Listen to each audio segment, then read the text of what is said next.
stupendous fate is breaking over Europe.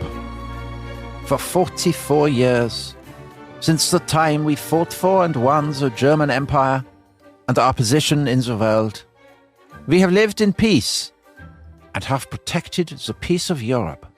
Like a silent vow, the feeling that animated everyone, from the emperor down to the youngest soldier, was this: only in defense of a just cause shall our sword fly from its scabbard.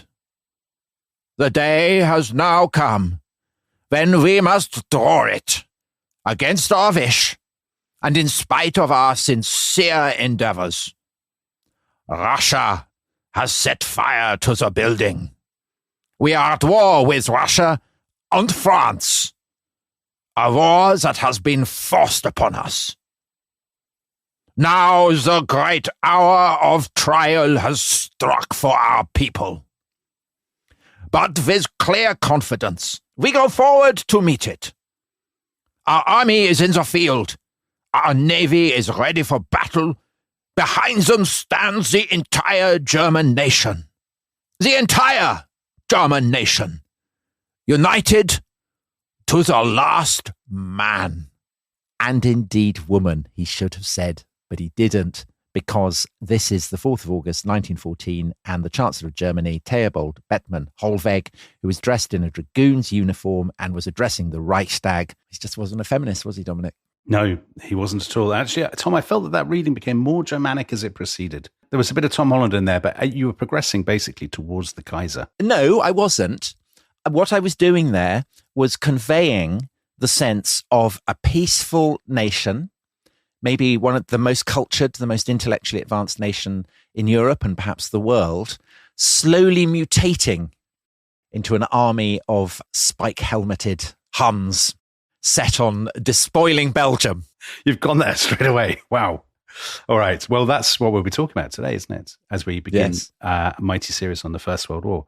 So that is, you could argue, the speech that kicks off the First World War. It's the first global industrialized war. It kills about 20 million people. I think there's a fair case that it's the supreme, the defining modern calamity. Oh, I would say indisputably, wouldn't you? I mean, there's nothing to compare to it. Gaza, Ukraine, you can trace them back to, as it were, the original sin of that cataclysm in the 1910s and everything that flowed from it, I think. In this series, we're going to look at the first months of the war up to the end of 1914. So we'll be looking at the Battle of the Frontiers, in which basically the Germans wiped the floor with the French and the British, the German advance on Paris, the great turning of the tide at the Battle of the Marne, the very bloody struggle for Ypres, and the so-called massacre of the innocents, a huge sort of German nationalist myth, the struggle between Germany and Russia in East Prussia, the rise of well-known figures on the rest is history, Hindenburg and Ludendorff, and the beginning of the end for the Austro-Hungarian Empire and the Habsburg Stalingrad, Tom. That's very exciting because that's basically a combination of two very exciting things, Habsburgs and Stalingrad. But today, I think we should do the very beginning of the war and the German onslaught on plucky little Belgium. So the heroic defense of Liège by the Belgians, the fall of Brussels, and the issue that becomes so important in Allied propaganda, the so-called, to use the terminology of the time, the rape of Belgium, the German reprisals and the atrocities against civilians in Belgium. Were they real? Were they contrived? What's the truth? That's what I was conveying with that opening. Because is that right? Obviously, as someone who is British, the impact of this on Britain is immense, isn't it? And kind of steels Britain for the war. So that's what I was doing. So any German listeners, I was kind of conveying the complexities of our shared history. And I think there are still a lot of people who would go along with the old idea put about, obviously, about Allied propaganda in the 1910s, and then by lots of historians, the idea that the Germans are almost uniquely responsible for the war, that it's a noble cause, and that the Germans are the bad guys. And actually, I don't know where you stand on this, Tom, but it's not just propaganda, because there are lots of very distinguished historians who've made that case, aren't there? Most notably a German, right? Fritz Fischer in the 1960s, who essentially looked at the plans for conquest that the German High Command had, the war aims, the war goals, and associated those war aims and goals and the behavior of the German troops in the invasion of Belgium with what then happened in the Second World War. Kind of implied a correlation between the two, a line of descent. Yeah, Fritz Fischer was writing in the 1960s, and he basically said, come on, Nazism didn't come from nowhere. There's a continuity between the Wilhelmine Empire and the Third Reich. And he dug out this bit of evidence, which was so the bloke that you were ventriloquizing, the Chancellor, Theobald Bethmann Hollweg, in early September, he basically drafted this list of demands that Germany would want when they'd won the war. And they would annex Eastern France, Luxembourg, Belgium and Holland would become kind of vassal client states. They'd take the Allies' African colonies. There would be a German customs union from the Baltic to the Mediterranean. So Neil Ferguson famously called this the Kaiser's European Union. And there are, people to this day who say, well, this is the proof positive that Germany started the war motivated by a kind of lust for conquest, born of their kind of, insecurity and all their issues and whatnot. I don't agree with that. I think there are a lot of historians who don't agree with that. I think this is basically a wish list produced for discussion, produced after the war started, as the German armies are approaching Paris. I think the Germans are actually much more anxious and much more reactive than most people allow. In other words, they're motivated by fear as much as they are by sort of aggression. And actually... But the two aren't mutually exclusive, are they? No. The aggression is there, of course. They're quite a militaristic society.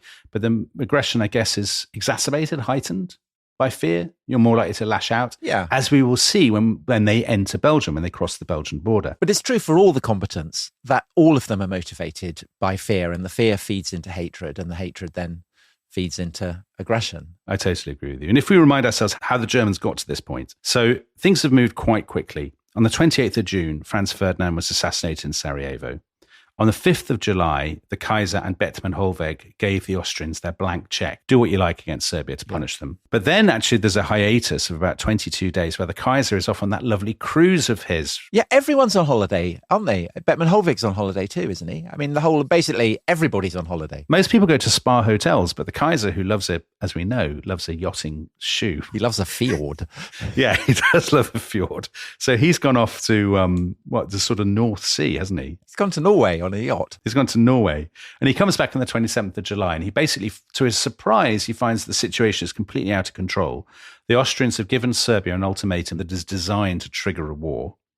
Even at this point, Bethmann Hollweg says, war might not happen. And Kaiser then spends the next few days dreaming up elaborate wheezes. So basically, having spent 20 years of his life dreaming up elaborate wheezes to, invade Paraguay or something, now he's dreaming up elaborate wheezes not to have the war that's actually going to happen. Anyway, on the 28th of July, a month after the shooting, Austria finally declares war on Serbia and begins the attack early the next day. And the next day, the Russians really begin to mobilize in earnest. And this is the key point, isn't it? It is. And so this is the point when Germany's military commanders enter the picture.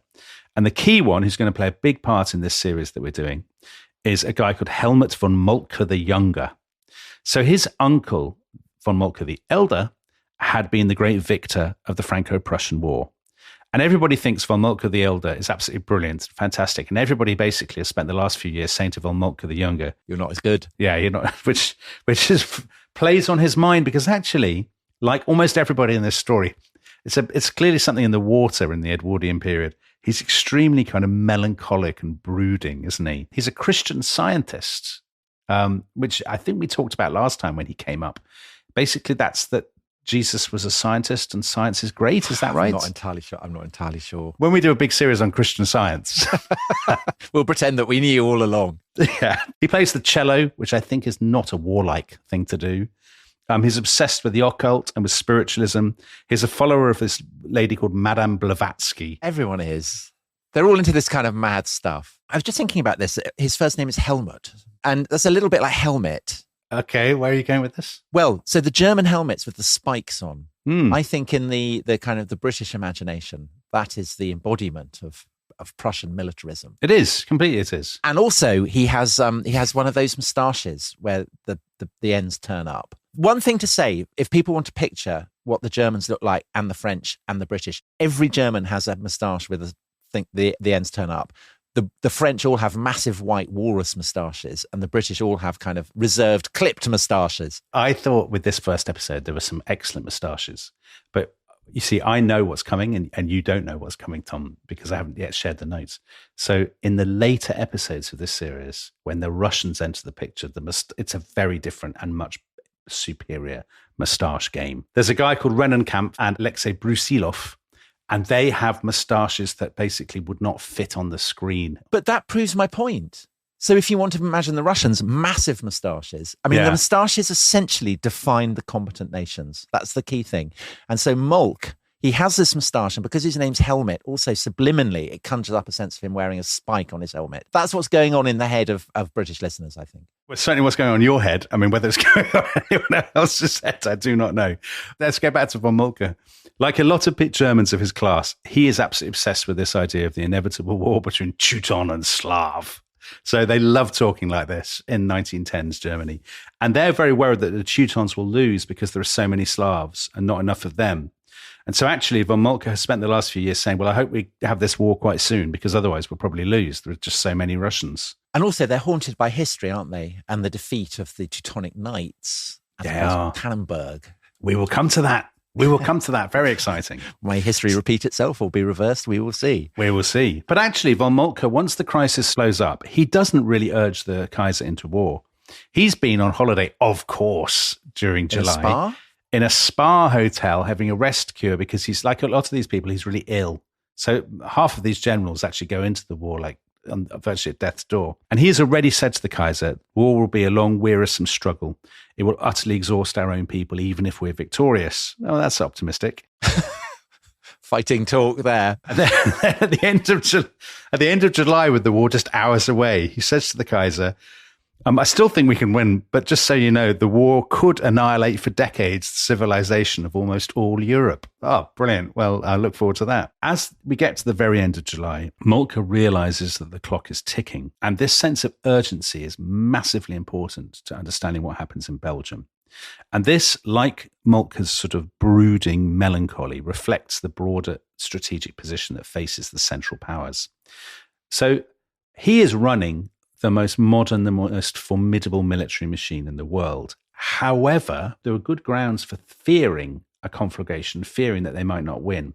Because if you're fighting Russia, Russia's population and therefore manpower is a third bigger than Germany's and Austria-Hungary's combined. And if the Russians are joined by France, Britain, and by Belgium, the so-called Entente will have almost 280 million people, and the Central Powers only 120 million. And Dominic, also, of course, Russia and France are on either flank of Germany. So that's the other huge anxiety, isn't it? That they might be crushed between these two sides. The sense of being encircled, I think, is massively important to understanding the German mentality above all.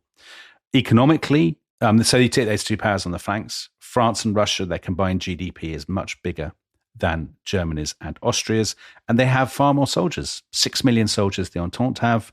The Central Powers less than 3.5 million. So if you're von Moltke, sitting in your spa thinking about theosophy and the occult, and you're also make a little bit of time to think about this war, you know that in a long war, it'll be really hard for you to win, that all the cards are in the Entente's hands. And Dominic, just to ask, of course, they're aware of the massive manpower that Russia has, but they are also presumably fully aware that actually France is an even more militarized society than Germany, isn't it? It is a formidable opponent, but you have to choose one of these opponents to go for first. Their only realistic possibility of victory is to start to knock their enemies out quickly before the Entente's kind of underlying advantages can be made to tell. So when von Moltke took over as the chief of staff in 1906, he inherited something called the Schlieffen Plan. Anyone who's done this for GCSE or A-level in England will know about this. Now, this doesn't mean that Germany was planning a war, as sometimes people think. Basically, all nations had contingency plans. The French had a plan called Plan 17, which we'll come to next time. But this Schlieffen Plan, elaborated by Moltke's predecessor, Graf Alfred von Schlieffen, they've revised it and revised it. And military historians basically spend their entire careers arguing about this plan, but to boil it down and make it very simple. It's all about the Battle of Cannae, isn't it? It is modeled a little bit on the Battle of Cannae. Because he was obsessed by it, encircling and wiping out superior enemies. So the premise of it is, look, we can't win a long war. If we have a long war, there will probably be an economic collapse and a revolution, when they're not wrong. So the priority is to knock one enemy out before turning on the other one. Now, we wouldn't be able to knock the Russians out quickly because their army is inferior, but they have so many men. So we basically have to take on the French first. Now, we cannot do what we did in 1870-71. We can't just go across the Franco-German border because the French have built these swanky new fortresses of Verdun, Nancy, Belfort, places like this, that stand in the way and they will slow us down. So we have to find another way into France, and that is through Belgium. And the brilliant thing about Belgium is it has a very dense railway network, so we'll be able to move our troops really quickly. And Dominic, just to ask, the French, it never crosses their mind the Germans might do this, and so they don't build forts along the frontier with Belgium. I think they're not idiots, right? It's not like they think it's impossible the Germans could go through Belgium. But their priority is the forts along their own border, I guess. And building forts along the Belgian border would seem a bit weird because it would look as if you were protecting yourselves against an invasion by the Belgians, which seems very implausible. Might be a threat to French self-esteem, I suppose. Yeah, exactly. It would be like suddenly England decided to build loads of forts along the border with Wales. Well, it's good enough for offer. Right. Yes, that's true. Anyway, once you've gone through Belgium, basically the plan is that the left wing of your army, so that's the southernmost wing, will pin the French against their own border, against these fortresses. And meanwhile, the northernmost, the right wing bit of the German army, will go all the way around Paris and encircle the French capital.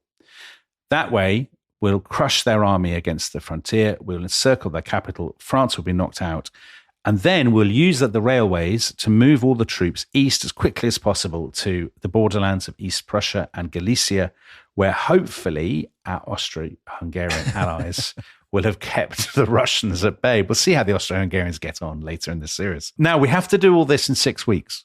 We have 6 weeks to do all this before the Russians start to break through in the east. And if we fall behind, we'll be into that war of attrition that we don't want, and we could well lose. And also, presumably, if the Russians break through in the east, they can capture Berlin. They can go all the way into Germany. They can drive into Germany. They can drive into the centre of Austria-Hungary. So the risk is that the Germans might capture Paris and the Russians might capture Berlin. I suppose so. That would be a twist, wouldn't it? This is a massively risky idea. So even if the Germans concentrate their forces in the west, they will still have fewer divisions than the French, the British, and the Belgians put together. But that's where the canny thing comes in, right? That you use the size of your enemy's forces against them. Exactly. They're lumbering and unwieldy, but you're moving swiftly. Now, there's a brilliant book on Germany and Austria and the Central Powers in the First War called Ring of Steel by a British historian called Alexander Watson.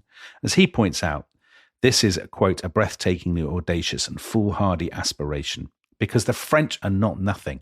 The French have one of Europe's most modern and biggest armed forces. How are you going to knock them out so quickly? And the very fact that von Moltke is considering such a scheme is a sign actually of Germany's underlying strategic weakness. And that's actually one reason why I don't think the Germans are motivated by lust for conquest and aggression in this war, because they're up against it from the very, very beginning. They have to consider such a mad gamble. But speed underlies everything. If you can't do it in 6 weeks, you're in real trouble. So if we go back to the summer of 1914, by the last 2 days of July, von Moltke is studying all his reports with a massive sense of kind of panic. The Russians are mobilizing. The Belgians are calling up their reserves. The Belgians are fortifying Liège, which is not just the key point in their eastern defenses, but is their major railway hub. And von Moltke knows that taking Liège quickly is central to his battle plan. Hour by hour, he's thinking, God, it's slipping away and it hasn't even started. So it's at this point that he and the Prussian War Minister Erich von Falkenhayn, who is a person, again, we'll be hearing from in this series. That's a great name. The thing about the Germans is they have the names that Richard Wagner would have given them. Yeah, but again, it's a falcon. I mean, it's like a falcon waiting to swoop down. I think the names are conjuring up all kinds of images. So they say to the Kaiser, okay, right, the war's going to happen and we've got to really crack on now. Stop messing around. So they proclaim a state of imminent war on the 31st of July. They send their ultimatums to Russia and to France. And then the next day, this amazing scene that I think we talked about last time, Wilhelm driving down the Unter den Linden Avenue in the sort of uniform of a cavalryman with his helmet on. He goes into the royal palace. He signs the mobilization order brilliantly at a table hewn from the timbers of Nelson's victory that was a gift from the British. They've all got tears in their eyes. They're shaking hands. There's a crowd outside singing Frederick the Great era hymns. So a hymn called Now Thank We All Our God, which is a Lutheran hymn that Frederick the Great's soldiers had sung after a victory in the 18th century. And then the Kaiser, he goes out on the balcony and he gives this great speech, Can I do it? Go on. In the battle now lying ahead of us, I no longer see any political parties. I see only Germans. All that matters now is that we stand together like brothers, and God will help the German sword to victory. That's how he spoke. Right. And I think he really means this. He does. It feels very impassioned. Yeah, I think it's important for listeners to get that into their heads, that the Germans genuinely think that the war has been forced upon them. There's no question in their minds that God is on their side. And that explains why, for example, the biggest party, not just in Germany actually, but in Europe, which is the Social Democratic Party, a left-wing anti-militarist party, votes unanimously to fund the war, to give them war credit. And they agree they will not criticize the German government for the whole of the war. The trade unions promise they won't strike for the whole of the war. And this is because they really think Germany's been very hard done by. And this is a noble cause. But it also reflects, I think, a sense of seriousness. They know that the troops will not be home by Christmas. Do they?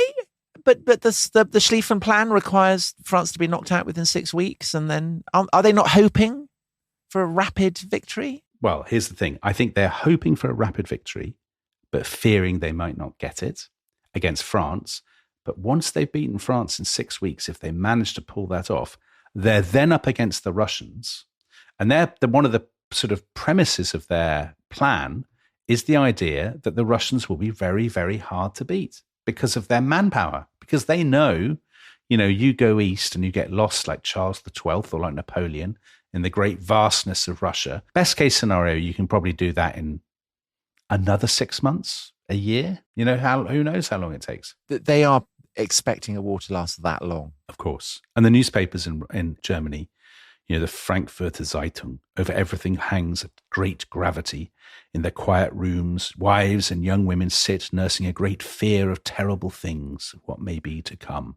That doesn't sound to me like the journalism of a country that thinks this will be done and dusted really quickly, like the Franco-Prussian War, and we'll all be having, we'll be celebrating on the 25th of December. That says to me they know that they're in an existential struggle, a fight for their lives. In a later episode, we'll talk a little bit about why they didn't stop, as the war becomes a stalemate, why don't people stop fighting?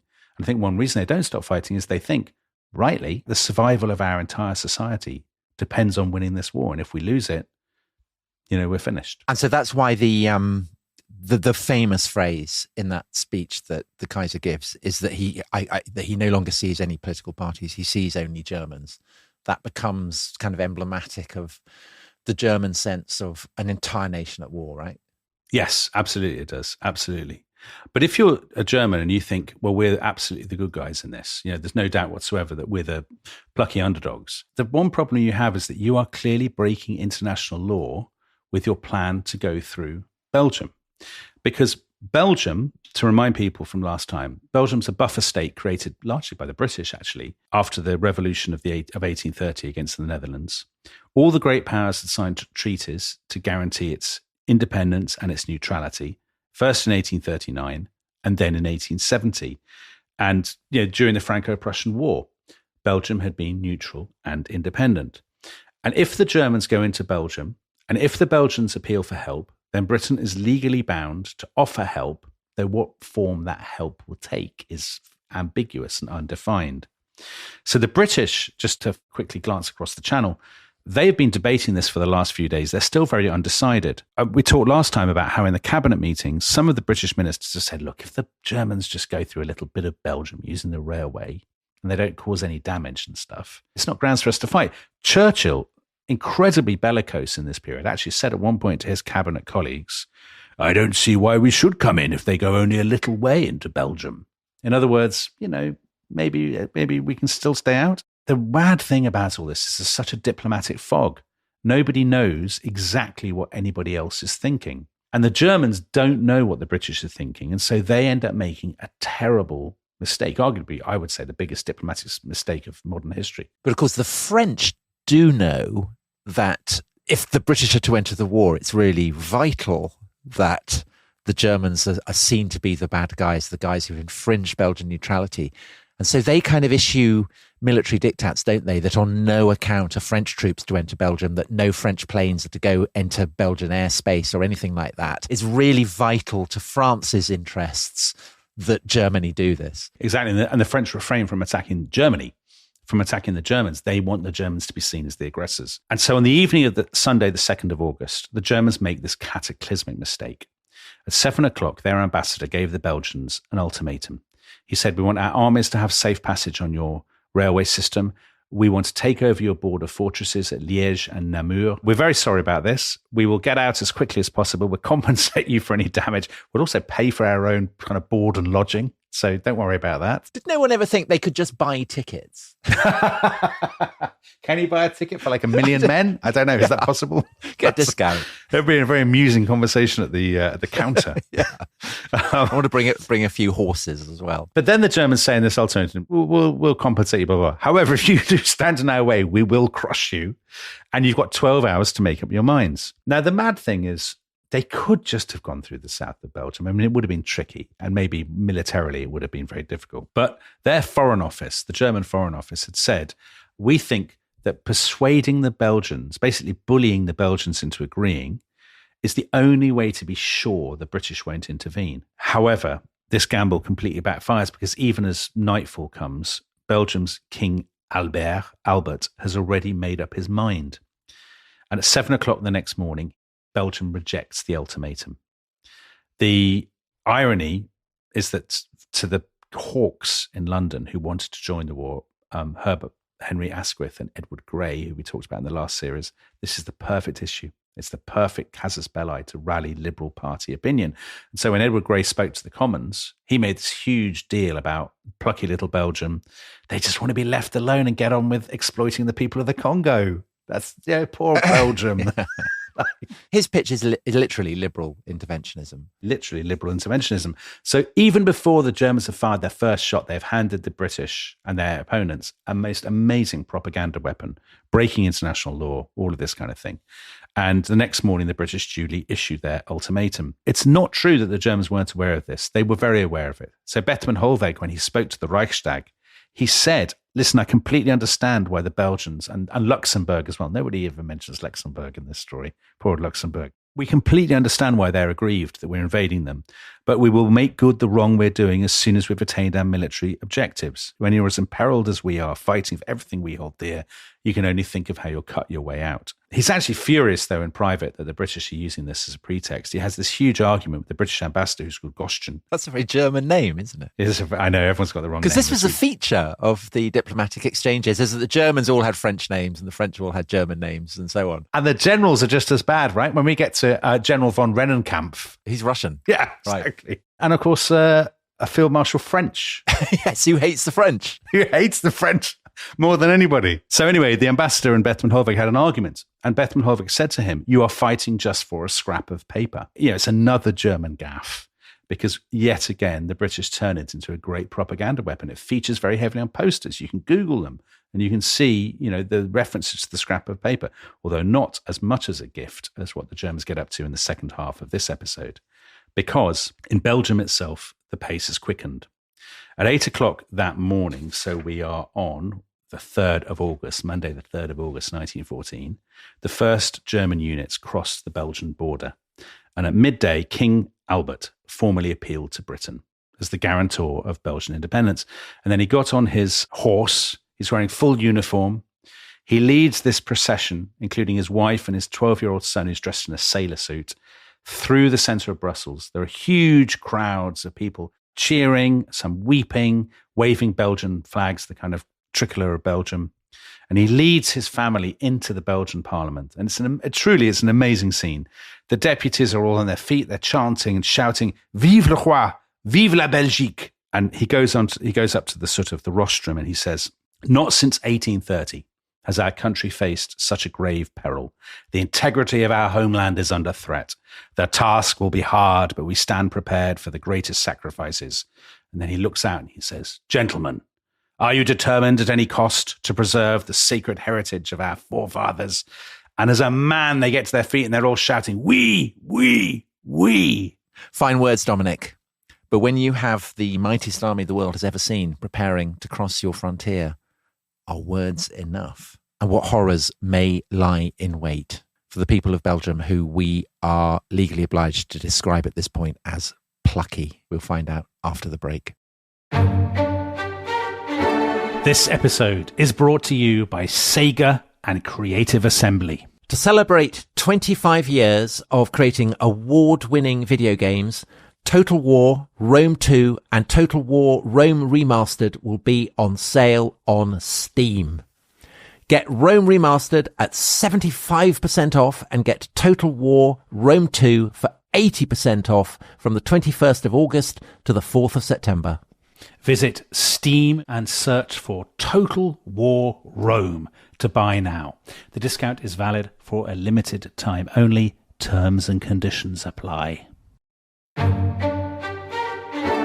This episode is brought to you by Rocket Money. Tom, we often talk about how to organise our finances. I'm very conscious that I'm paying for a lot of mad subscriptions. And there's one thing that we've talked about often on this show. It's the thing that we probably hate more than any other, and it's a hidden fee. I would love to get my finances under control. There are all these things piling up on our bank statements, and I think I need to fix this problem. I need to sort this out and to stop this. I mean, my finances are so chaotic that I need this app. So I'll tell you what it is. It's called Rocket Money. It's a personal finance app that helps find and cancel your unwanted subscriptions. It monitors your spending and it helps to lower your bills so that you can grow your savings. With Rocket Money, you can track all of your subscriptions and you can easily cancel within the app with just a few taps, saving you time, avoiding charges. And you can also set budgets and goals and get personalized insights and regular reports to track how you're doing. They will even send you real-time alerts for large transactions, upcoming bills, refunds, and even low balances. So let Rocket Money help you reach your financial goals faster. Join at rocketmoney.com/ishistory. That's rocketmoney.com/ishistory. rocketmoney.com/ishistory.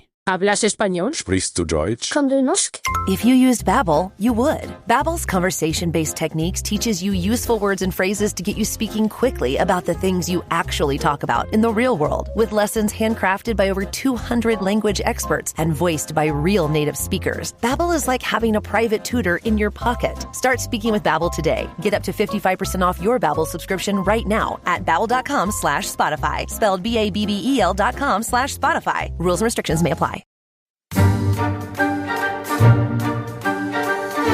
Hello, welcome back to The Rest is History. It is the 4th of August 1914 and the Imperial German Army is poised to fall on the people of Belgium.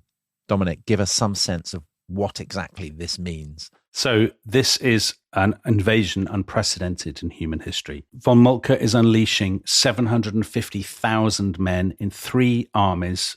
They're being carried west to the border in more than 500 trains a day. Of course, railway is very important to the First World War. An absolutely mind-boggling sight for anybody who was witnessing it.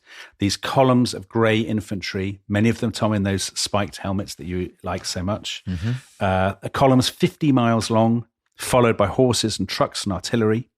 So these 3 armies, they are commanded by 3 generals, Karl von Bülow, Max von Hausen, and the most compelling of them, I think, is a guy called Alexander von Kluck. And he had fought in the Franco-Prussian War. So no chicken he. Very good. I like what you did there. He looks exactly as he should. The casting agency who supplied these men have done superbly. He's got a sort of polished, shining, bald head, a fearsome look, and an enormous bristling moustache. And his task, he is the guy who's going to smash through Belgium, who's going to sweep around Paris, who's going to finish off the French and then turn east. And remember, he and the other generals have 6 weeks to do all this. So their target, von Kluck has set his men a target of 20 miles a day. And he says, we cannot fall behind. Like one day where we fall short, we have to make it good later on because the clock is ticking. And that urgency is absolutely essential to understanding what happens next. So that was the 4th of August. On the 5th of August, the Germans begin the assault on Liège. So this is day 2, and already they're slightly falling behind their timetable. And Dominic, that's the thing, isn't it, about the First World War that people always seize on, the importance of timetables. Say there's the thing about the railway timetables couldn't be changed or anything. But I'm guessing that this reflects the industrial quality of the combat, that industrial society depends on precisely gauged time schedules.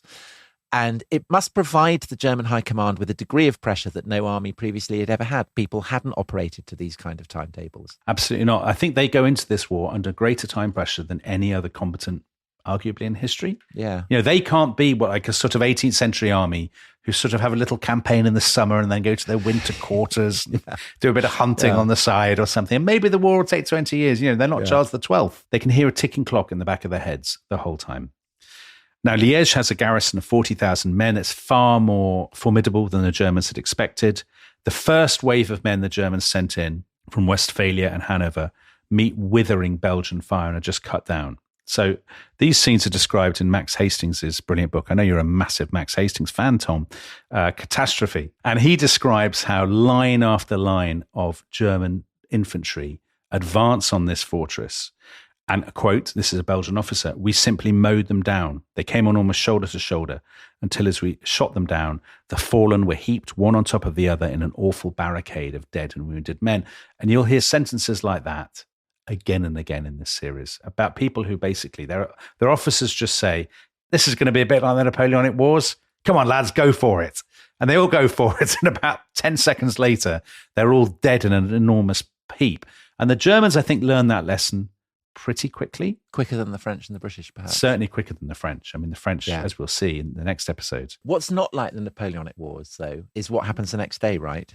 Because it's the first Zeppelin raid in the history of warfare. Yes, the first ever air attack on a European city, I read. I mean, they're literally just throwing bombs out of the Zeppelin, and they killed 9 civilians in Liège. I wouldn't want to go up in a Zeppelin with a bomb. No, God, I wouldn't go in a Zeppelin at all, I don't think. On the 7th of August, they finally captured Liège and the citadel, and the final assault on Liège was led by a man who we'll be meeting again, called Erich Ludendorff, who'll be very familiar to people who heard our episode about the beer hall putsch. So a man who I think goes on to greatly let himself down with his political choices. But the surrounding forts fought on for about another 10, 11 days. And they tied up the German Second Army. At this point, kind of steam is coming out of the German generals' ears because they are falling well behind their schedule. They can't move all their troops as quickly as they wanted. And Liège, although it's largely forgotten now, in the summer of 1914 was a massive story. It was a bit like Mariupol or something, one of those stories from the Ukrainian war. People follow it obsessively in the newspaper headlines. John Buchan, the 39 Steps author, said that the Belgian stand at Liège was an advertisement to the world that the ancient faiths of country and duty could still nerve the arm for battle, and that the German idol, for all its splendor, had feet of clay. I mean, we should warn listeners that there's going to be a lot of that kind of prose. Is that a warning, or is that, I think, an advertisement, surely? When you read it over and over again, you get fed up with it. I did. I love that kind of 1910s. Florid. I don't think it is florid. I think it is florid. It's massively over-emotional. I think it has a kind of moral earnestness. It does, which will end up, it's the kind of moral earnestness that will end up shot to pieces on barbed wire and being gnawed at by rats. Okay. Well, since you're introducing such beastly subjects, let us turn now to the very first reports of German beastliness, to use the terminology of the time.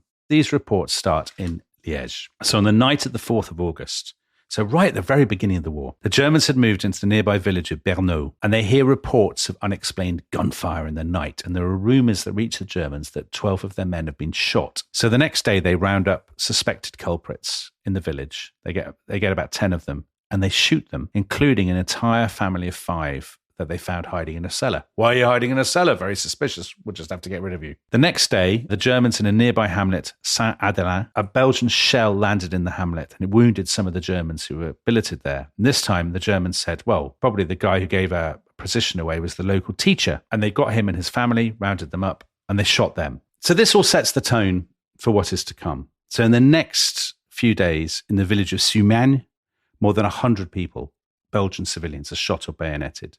In a place called Melen, 72 people herded into a meadow, including 8 women and 4 girls who are not yet in their teens, and they're all shot. The local mayor, the mayor of Melen, arrived to bury the dead, and the Germans shot him too. And then they burned the whole village to the ground. And there are examples in any number of Belgian hamlets and villages, so that after just 4 days of the war, the Germans have executed at least 850 Belgian civilians. And this is the sort of the taint that has marked the German record in the First World War ever since. And the one thing that a lot of people know is they disgrace themselves in Belgium. And how do we know this? Who is reporting this? Are there Belgians? Are there Germans? Are they admitting it? What's going on? So there are reports from the Belgians. There are lots of reports in Allied newspapers, but there are also German letters, German diary entries, and so on, because the Germans don't deny that this is happening. All wars have civilian casualties. I mean, it's completely fanciful to imagine that you'll ever fight a war in which civilians won't be shot. But this seems to go well beyond that. And the Germans' own explanation is, we are being ambushed all the time by Belgian civilian partisans. So there's an example, I think Max Hastings quotes it. A soldier writing home, he says, I'm shocked by, I quote, the havoc wreaked by the bestial mob in Liège. He's not talking about the German occupiers. He's talking about the locals. And he says, we were greeted at first with cheers, people waving kind of white tablecloths and stuff as flags of surrender. However, that was just a malicious trick. Scarcely had we passed the houses when rifle barrels were poked out of the windows and we were shot in the back. There were also shots aimed at our legs from cellar coal holes. Now, the thing is, these probably weren't partisans. These were probably regular Belgian troops who had taken cover and were ambushing the Germans. But the Germans assume that this is a partisan warfare, that these are civilians who are betraying them in a cowardly way, attacking them when their backs are turned. And why are they assuming that? Well, this is the really fascinating thing. I think the short answer is the Germans have travelled with an enormous amount of historical baggage. And there's a brilliant study of this by two Irish historians called John Horn and Alan Kramer. And they emphasise the Germans had an institutional memory of what had happened in 1870-71 when they had invaded France, occupied France, and they had come under severe attack from French partisans called francs-tireurs, kind of free shooters. Even before the Germans went into Belgium, they are dreading that there will be a repeat of this. And so the stories they got from Liège about being ambushed exacerbate their darkest fears, and they are then ramped up by German newspapers in a similar way to the way the Allied newspapers ramp stuff up during the war. So German newspapers have loads of stories about how they've been tricked by francs-tireurs, how they're being attacked, how they're being tortured, how German soldiers have been beheaded by Belgian civilians. So these are the mirror image of the stories that Allied newspapers tell about the Germans. In Britain, for instance, there's an assumption that if you're a soldier and you go to, say, a colonial war, there's always a risk that you might be shot. So there's the famous Kipling poem, isn't there, about £2,000 of education drops to a 10 rupee jazair. Yeah. This idea that somebody might have a crack at you from behind a rock or something at any point. This presumably is not something that has become part of German culture in the same way, that perhaps the German military are not as inured to the possibility of getting a bullet in the back from some guy with a cheap rifle to the degree that the British or the French, who are colonial powers, are. I don't know, because the Germans, of course, have been fighting colonial war in Southwest Africa and what becomes Namibia. So they're not complete strangers to colonial warfare. I wonder if they have a different standard for European wars. Do you not think that they think that in a European war, you're walking down a basically suburban street or the street of a village that's very like a German village, really, and then you're shot in the back, that it's seen as completely legitimate and unexpected that people who are so like you would behave in this way? Kaiser's outrage compares the Belgians to the Cossacks, doesn't he, and say that this is terrible behaviour. This is not a pretext for beastliness that the Germans were kind of itching to unleash. The Germans genuinely believe that they have been kind of betrayed in some way, that the Belgians have broken the rules of warfare. The Kaiser, yeah, absolutely. The population of Belgium, he writes on the 9th of August, have behaved in a diabolical, bestial manner, not one iota better than the Cossacks. He comes out with all the newspaper kind of tabloid cliches. They've been torturing our men. They've beaten them to death. And he says, I mean, the Kaiser, who's got a terrible track record of diplomacy with the other monarchs of Europe, he says, tell the king of the Belgians that since his people have placed themselves outside European customs, they'll be treated accordingly. I guess that line is a giveaway, right? Yeah. We might expect this in Africa, but in Europe, oh, that is shocking. Except that notoriously in Africa, this is how the Belgians have behaved. The irony. Maybe the Belgians have got form, Tom. Maybe the Belgians are the real villains of the story. I mean, I'm just wondering, is that also maybe a part of it? This kind of fear that, surely not. No? The Belgians are going to start cutting off people's hands and forcing them to collect rubber. I mean, there is obviously a kind of shadow that hangs over all of this, that atrocities that the Belgians had inflicted in the Congo are now being inflicted on the Belgians in their native land. I just wonder the degree to which people are oblivious to that irony or aware of it. Well, do you know what? The fascinating thing is when the British papers exaggerate the German atrocities. So even today, some historians basically parrot British propaganda and repeat these stories about the Germans impaling babies on bayonets and cutting women's hands off and stuff. Stories that I think are almost certainly luridly exaggerated.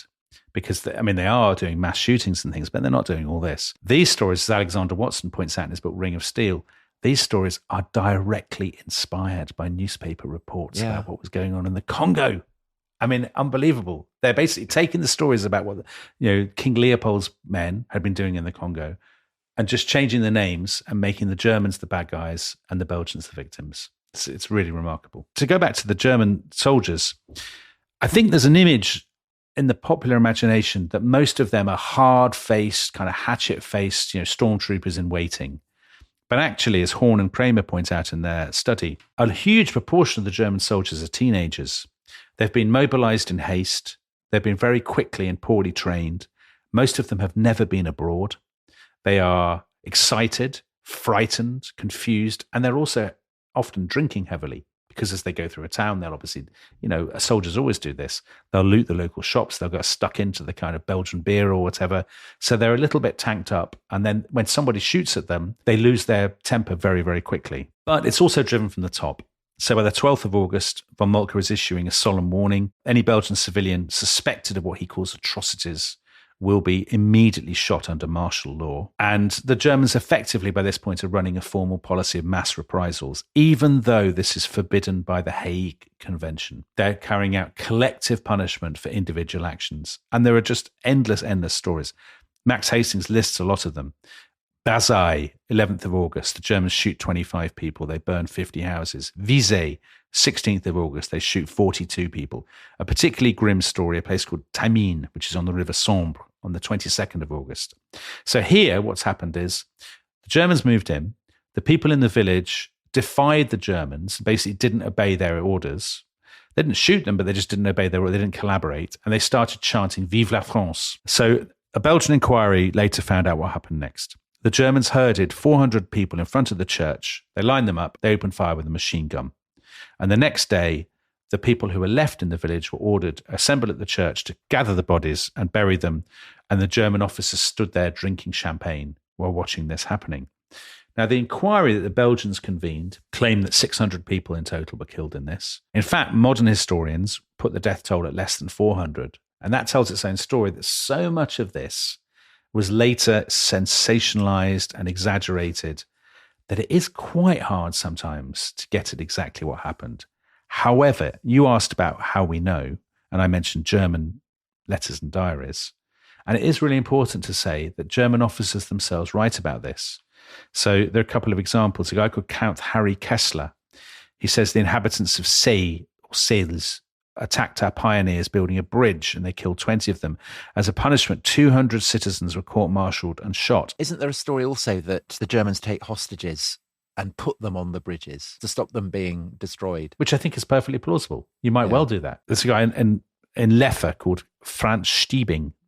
He says, we pushed on past house after house under fire from every building. We arrested all the male inhabitants. They were summarily executed in the street. We only spared children under 15, old people and women. There are stories, aren't there, so that it's not just women who have their hands chopped off, that children as well are having their hands chopped off. Yeah. And isn't there an American in Paris who offers a bet to the Belgian army or something who are putting out these stories that children are being massacred and says, give me hard evidence that any child has been killed? And I think that that's a kind of a bet that is left standing. Is there hard evidence that children are massacred or not? No.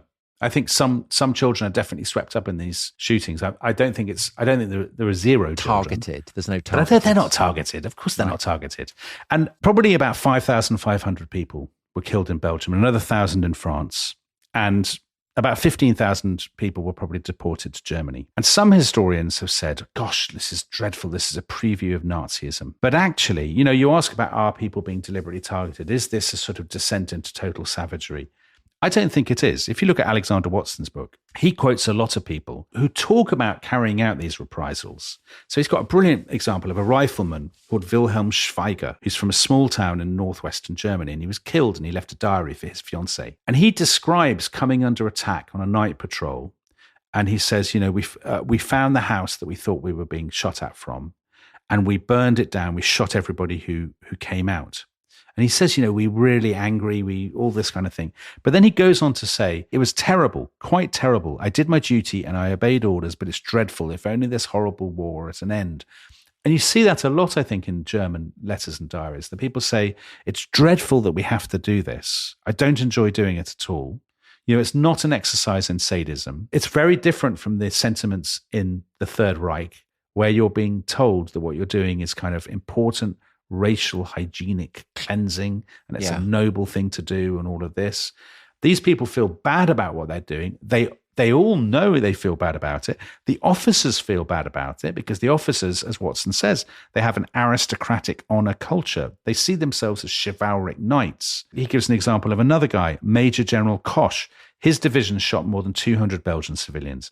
And he wrote to his wife and he said, we're doing this and we have to do it, but I hope we can stop soon because, and I quote, we're not Huns and we don't want to sully the honour of the German name. So it's not as bad, for instance, as the behaviour of the French in the Peninsular War against guerreros. Or Napoleon's troops in Italy. Actually, Alexander Watson in his book makes precisely this point. He says, if you look at previous European wars on a similar scale, there are far more civilian atrocities. It's actually an interesting example of how, this sounds a weird thing to say, but I think the value of human life increased in the course of the 19th century. However, having said that, I mean, I suppose you could argue that this is because the British or the French aren't actually invading anywhere, but the Allies are not doing this. It's only the Germans who are doing this. Voting on home territory. There's a lot more bad behaviour to come by the Austrians, by the Russians and so on. Almost always on enemy soil. And that's because if you're fighting, outside your homeland, you tend to behave badly. If you're fighting on home turf, you tend to behave much better. Was it within the Allied repertoire to behave badly? I think if anybody listened to this who is from Asia or Africa would say, come on. Well, Ireland, how does it compare to British behaviour in the War of Independence that we did a series about earlier? We've just done that series. Now, of course, the numbers are much smaller because the whole conflict is on a smaller scale. But if you look at the behaviour of the Black and Tans in Ireland, is it in the British national character to carry out reprisals of a similar kind? Clearly it is. What would the Boers say about this? Yeah, and the British in that burned down a section of Cork. And there is a certain degree of burning things down in Belgium, isn't there? It has to be said. The British don't, for instance, burn down libraries. I mean, the Germans have been very poor at PR throughout this entire episode, but there's one incident in particular which is disastrous for their worldwide reputation. And this is a story about a library, about the medieval University of Louvain or Leuven, which is the oldest university in the Low Countries. And basically what happened in this place, which is now, I mean, it's called Louvain at the time, but now I think people call it Leuven. There were reports of gunshots in this town, and the German soldiers run completely amok. They lose their discipline. They're beating up people in the streets, bayoneting them and stuff. They break into the university library and they set it on fire. And firemen arrive to tackle the blaze, and the Germans hold them back. They want to watch it burn. And basically 250,000 books went up in smoke and hundreds of priceless medieval manuscripts. And then the fire spread overnight into the old city of Leuven, and loads of it was destroyed, hundreds of people killed, all of this kind of thing. And this is the one incident that goes around the world and leads to people saying they're the Huns, they're barbarians, they're book burners, all of this. And as you say, it's a particular disaster, maybe particularly in Britain, where intellectuals and opinion formers almost have a cultural cringe towards Germany's cultural and intellectual achievements. The sense that Germany is the most highly educated nation in the world. I mean, it's not an inaccurate impression, But it is a disaster, isn't it? Because the spectacle of German troops destroying a library, it detonates that image. It does, completely. And so the remarkable turnaround in the image of Germany in Britain between the sort of the summer before the war started, the summer of 1914, and then the end of the year. Max Hastings quotes this British naval cadet who writes in his diary at the end of August. He says, "If their army is capable of doing what it is doing, then the rest of the race must be the same. From now onwards, I shall regard every German, man, woman, and child from the Kaiser downwards as a willful savage." The use of that kind of language, that the Germans are Philistines, they're barbarians, they're savages, that becomes very common. I mean, that's the kind of language you might expect from a young man. But you do also start to get it among British writers and intellectuals and scientists who previously had been in awe of German cultural achievements. I mean, it's incredible how fast that sense switches. Obviously, the Kiplings and the people like that and the Buchans and whatnot, people who are basically co-opted for the war effort and who previously, as you say, they'd been perfectly happy to go and give like a lecture at the University of Heidelberg. Yeah. But by 1915, they're saying, I'll never have a German book in the house again. These people are absolute savages. Yeah. They're the worst of the worst. So all of this, catastrophic, I think, for Germany's reputation. Now, meanwhile, their juggernaut has been rolling through Belgium. Now, they have fallen behind the timetable, but they're still making amazing progress. So they are sometimes hitting their 20 miles a day target. And by the 19th of August, so what are we? We are 2 weeks into the war. They reach the suburbs of Brussels. There's a brilliant description by an American journalist called Richard Harding Davis, who was in Brussels at the time. And he describes the scenes that the streets are already crowded with the wagons of refugees who fled from eastern Belgium, sort of 3 generations of people. And he says the tears rolled down their brown, tanned faces. To the people of Brussels who crowded around them, they spoke in hushed, broken phrases. The terror of what they'd escaped and what they had seen was upon them. Now, people are preparing barricades. They're preparing for a great siege. But overnight, on the 19th, 20th, the King of Belgium sends orders. He says, I don't want to see my capital destroyed by fighting. There's no point. The Germans are going to win. It's better to surrender intact now and hopefully we'll regain it later.